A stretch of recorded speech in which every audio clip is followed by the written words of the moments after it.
ഡോക്ടർമാരുടെയും നേഴ്സുമാരുടെയും security സ്റ്റാഫിന്റെയും കണ്ണ് വെട്ടിച്ച് ആ പെണ്ണിനെ ഭ്രാന്താശുപത്രിയിൽ നിന്ന് ഊരിക്കൊണ്ട് പോരണമെങ്കിൽ നമ്മൾ വല്ല മന്ത്രവാദികളും ആയിരിക്കണം. അമ്മച്ചി, കാശൊരു പ്രശ്നമല്ലെങ്കിൽ ഈ പ്രശ്നം ഞങ്ങൾക്കൊരു പ്രശ്നമേ അല്ല എന്നും പറഞ്ഞ് എന്തിനാണ് അതൊക്കെ വലിഞ്ഞേറിയേക്കാൻ പോയത്? അത് ഇത്രയും കൊനഷ്ടമുള്ള ഏർപ്പാടായിരിക്കുമെന്ന് ഞാൻ അറിഞ്ഞോ?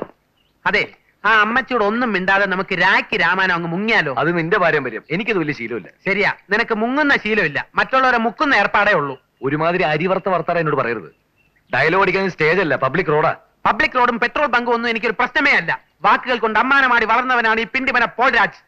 സ്റ്റേജിൽ ഡയലോഗ് തെറ്റിക്കുന്നതിന് ആ വക്കച്ചൻ നിന്നെ പിടിച്ച് അമ്മാനമാടി ഞാൻ കണ്ടിട്ടുണ്ട്. എന്ത് പറഞ്ഞതാ നിന്നെ ഞാൻ? എന്ത് ചെയ്യൂടാ? ആത്മാർത്ഥ സുഹൃത്തിനെ മർദ്ദിക്കാൻ വേണ്ടി മാത്രം വിവരം കെട്ട തെണ്ടിയല്ല ഞാൻ. I love you. എന്താ എത്ര പെട്ടെന്ന് ഐ ലവ് യു? അത് നിനക്ക് മനസ്സിലായില്ല? എനിക്ക് വിശക്കുന്നു. നമുക്ക് ലൈറ്റ് ആയിട്ട് എന്തെങ്കിലും വിശാലമായിട്ട് കഴിച്ചാലോ? എന്നെ കൊണ്ടൊന്നും പറയരുത്. ആ പെണ്ണിനെ രക്ഷപ്പെടുത്താനുള്ള വഴി ഇപ്പൊ ഒലത്തിക്കളയാന്ന് പറഞ്ഞിട്ട് നേരം കുറെ ആയല്ലോ, ഇതുവരെ ഒന്നും കണ്ടില്ലല്ലോ. ഇതിപ്പോ സാധാരണ ടൈപ്പ് ആശുപത്രിയിൽ നിന്ന് രക്ഷപ്പെടുത്താനായിരുന്നെങ്കിൽ എന്റെ മനസ്സിൽ 19 വഴികളുണ്ട്. ഭ്രാന്താശുപത്രി ആയിപ്പോയില്ലേ? കിട്ടിയ ഐഡിയ. എന്തോന്ന് ഐഡിയ? നാടകത്തിൽ നീ ഭ്രാന്തനായിട്ട് കലക്കുന്നതല്ലേ, യഥാർത്ഥ ജീവിതത്തിലും ആ കളി ഒന്ന് കളിച്ചു നോക്കിയാലോ? ട്രിപ്പ് കൊടുത്തില്ലേ? അത് മതി. ആ, നമസ്കാരം ഡോക്ടർ. ആ മതി. നമസ്കാരം, ഇരിക്കൂ. താങ്ക്സ്. ഈ കോസ്റ്റ്യൂമർ എവിടെ പോയി കിടക്കുക? ഇവനൊക്കെ ഡ്രസ്സ് വെക്കാൻ ഏൽപ്പിച്ച് എന്നെ വേണം തല്ലാൻ. സമയത്തിന് ഡ്രസ്സ് കിട്ടിയില്ലെങ്കിൽ ഞാൻ പാക്കപ്പ് ചെയ്തിട്ട് പോകും കേട്ടോ. ഇരിക്കും. ഞങ്ങൾ തിരുവനന്തപുരത്ത് നിന്ന് വരിക. ഇതെന്റെ ആത്മാർത്ഥ സുഹൃത്ത് പ്രശാന്ത്. ഇവൻ സിനിമയിൽ അഭിനയിക്കാൻ വേണ്ടി നടന്ന് ഇപ്പോ നോർമൽ അല്ല. മമ്മൂട്ടിയെ പോലെ ഡ്രസ്സും ചെയ്ത് കറുത്ത കണ്ണടയും വെച്ച് എപ്പോഴും ഈ നടപ്പാ. ഇന്നലെ അമരത്തിലെ മമ്മൂട്ടിയാണെന്നും പറഞ്ഞ് കരയിൽ കിടന്ന വഞ്ചികളെല്ലാം കടലിൽ ഇറക്കിയിട്ടു. ആ മുക്കോമാരെല്ലാം കൂടെ ചേർന്ന് പൊതിരെ തല്ലി. എന്റെ മക പരൂഷ ഫസ്റ്റ് ക്ലാസ്സിൽ പാസ്സായി. കാക്ക മലന്ന് പറക്കൂന്ന് പറഞ്ഞിട്ട് ഇപ്പൊ എന്തോ ആയി. എന്താണ്ടാ മുണ്ടാട്ട മുട്ടിപ്പോയ എന്റെ മകളെ ഞാൻ വക്കീലാക്കും, ഡോക്ടറാക്കും, കളക്ടറും ആക്കും. ഇതൊന്നും അല്ല, ചിലപ്പോ മോഹൻലാൽ ദേഹത്തേറും. ഡോക്ടർ, അവിടെ പ്രശ്നം, ഇവിടെ പ്രശ്നം, അങ്ങനെ മൊത്തത്തിൽ പ്രശ്നമാണ്. ഇതൊക്കെ സഹിക്കാം. ചിലപ്പോ ആദ്യ ഭാവത്തിൽ അഭിലാഷം ആവുമ്പോഴാണ് ഏറ്റവും കുഴപ്പം. നിന്ന നിൽപ്പിൽ ഉടുത്തിരിക്കുന്ന തുണി എല്ലാം പറിച്ചു കളയും. അതിനാ ഞാൻ ഈ ബെൽറ്റ് ഇട്ടിരിക്കുന്നത്. പേരെന്താന്ന് പറഞ്ഞേ? പോൾരാജ്. നിങ്ങളുടെ പേരല്ല? ഓ, പ്രശാന്തിന്റെ. പ്രശാന്ത്. എന്തൊക്കെയുണ്ട് പ്രശാന്ത് വിശേഷങ്ങൾ? അയ്യോ, ദേ വെറും പ്രശാന്ത് അല്ല, കെ പ്രശാന്ത്. Okay okay. ആ നോട്ടെ. ഇതത്ര സീരിയസ് ആയ അസുഖമല്ല, ഒരു സിനിമാ നടനാകാൻ കഴിയാത്തതിലുണ്ടായ ഡിപ്രഷനാ. അയ്യോ, അങ്ങനെയല്ല ഡോക്ടർ. 2-3 സൈക്യാട്രിസ്റ്റുകളെ കാണിച്ച ഒരു കുറവുമില്ല. ഇവിടെ അഡ്മിറ്റ് ചെയ്തേ വെക്കൂ, ഇല്ലെങ്കിൽ ആകെ കുഴപ്പമാ. ഒരു കുഴപ്പമില്ല, ഞാൻ മരുന്ന് തരാം. കുറച്ചു ദിവസം വീട്ടിൽ പോയി റെസ്റ്റ് എടുത്താൽ മതി. അയ്യോ, അങ്ങനെ പറയരുത് ഡോക്ടർ. അഡ്മിറ്റ് ചെയ്തേ പറ്റൂ. രാജകുടുംബത്തിൽ പറഞ്ഞ പയ്യനാ. എത്ര രൂപ മുടക്കാനും തയ്യാറാ. അഡ്മിറ്റ് ചെയ്യാൻ മാത്രം ഒന്നുമില്ലെന്നേ.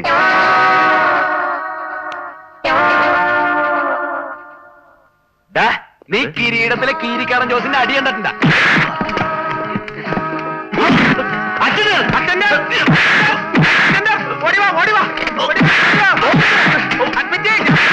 ഞാൻ പറഞ്ഞില്ലേ സീരിയസ് ആണെന്ന്. ഇവരെ കൊണ്ട് ഷോക്ക് കൊടുക്ക. ഷോക്കൊന്നും വേണ്ട ഡോക്ടർ, അത്രയ്ക്ക് മൂത്തിട്ടില്ല.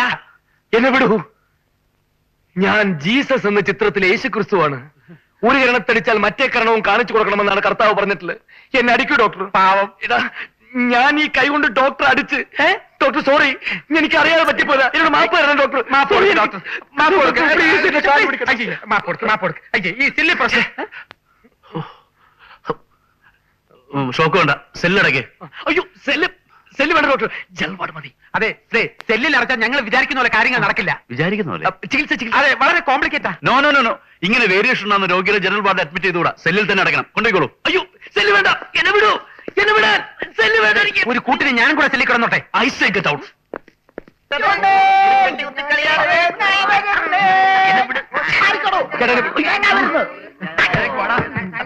ചേട്ടന്റെ വീട് എനിക്ക് സെല്ലിൽ അടയ്ക്കാൻ പാത്തുള്ള പ്രാന്തായിട്ടില്ല. ചേട്ടാ, പടിപ്പടിയായിട്ടില്ലേ പ്രൊമോഷൻ വേണ്ടത്?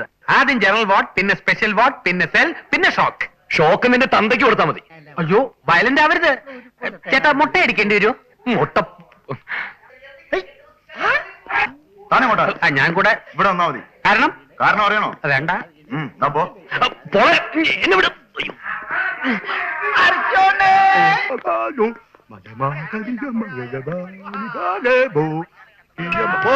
പട്ടണം പാച്ചു.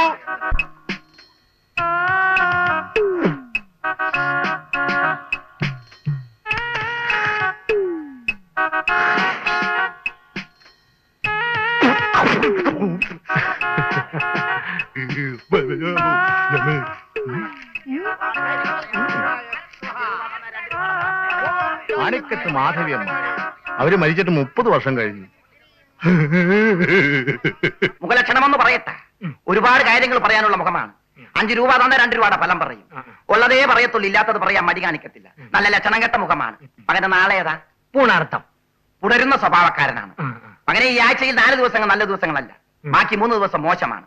ശനി ഞായർ ദിവസങ്ങൾ അവധി ദിവസങ്ങളായിരിക്കും. മകന് 48 വയസ്സ് കഴിഞ്ഞാൽ 49 വയസ്സാകും. മകന്റെ മനസ്സിൽ 1-ന് 3-ന് ഇടയ്ക്കുള്ള സംഖ്യ വിചാരിച്ചു 2 അല്ലേ. മോന്ത കണ്ട പട്ടി കഞ്ഞു കുടിക്കത്തില്ല. ദോഷമില്ല മകനെ, ഗുണം തന്നെ. ഓ ഇറങ്ങി കുട്ടിച്ചാത്ത ചെറിയിട്ടിറങ്ങാൻ.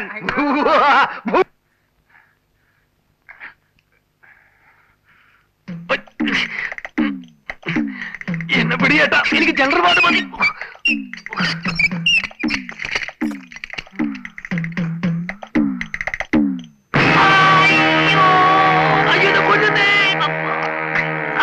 നീ അകത്ത് നിൽക്കായിരുന്നു.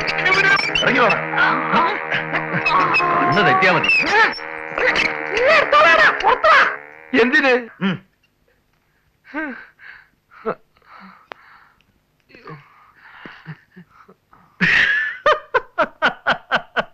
ഒരു വരെ ആക്കരുത്, ദോഷം പറയരുത്. നിനക്ക് ഈ വേഷം നന്നായിട്ട് ഇണങ്ങുന്നുണ്ട്. കലക്കൻ.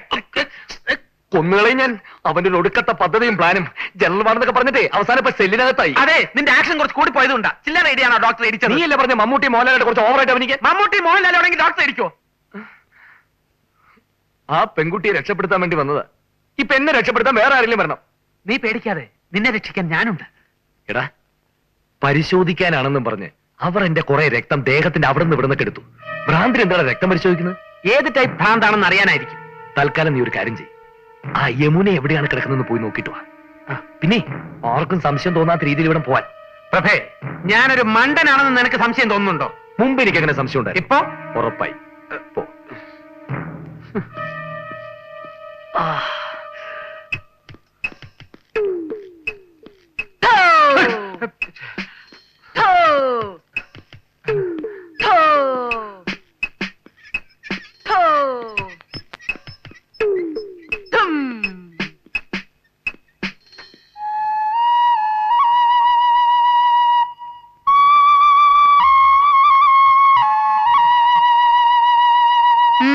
എന്താ ഇവിടെ? ഞാൻ അറ്റൻഡർ തിരക്കി വന്നതാ. അറ്റൻഡർ അവിടെ എങ്ങനെ കാണും? ഇവിടെ ആണുങ്ങൾക്ക് വരാനേ പാടില്ല. ഇത് ലേഡീസ് വാർഡാ. പൊയ്ക്കോളൂ. നമസ്തേ.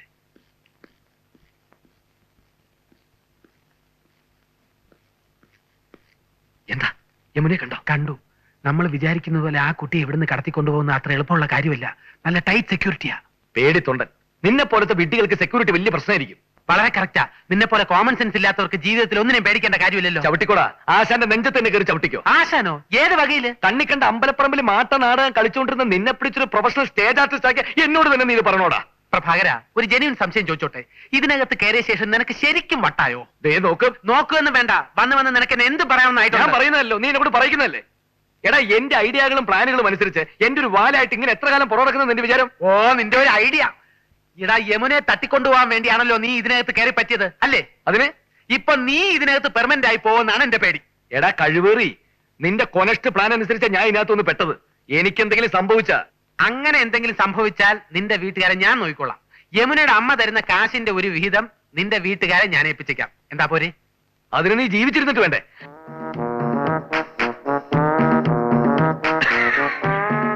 പിണങ്ങിയ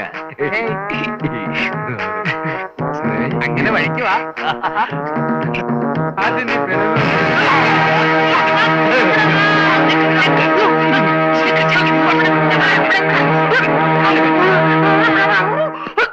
കലക്കി കൈതാ.